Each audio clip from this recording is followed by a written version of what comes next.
5 tokoh saintis Islam terkemuka dunia.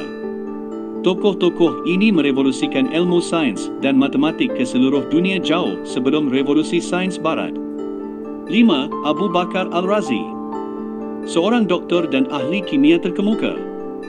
Beliau adalah orang pertama yang membezakan secara jelas antara penyakit cacar, smallpox dan campak dan menulis buku rujukan perubatan yang terkenal Kitab Al-Hawi, Liber Kontinen.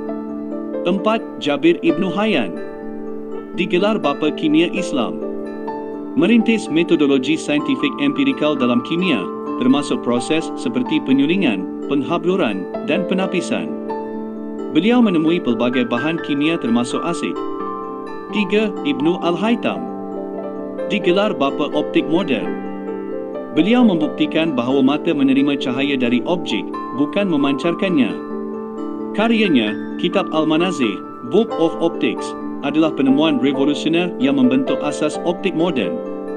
2. Al-Khawarizmi, digelar bapa Al-Jabar, memperkenalkan konsep nombor algebra berasal dari perkataan Arab Al-Jabar dan mengembangkan sistem angka Hindu Arab, termasuk konsep angka kosong.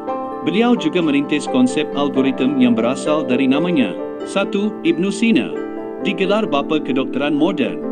Karya utamanya, Al-Kanun fi Atib, menjadi rujukan standard perubatan di Eropah selama berabad-abad.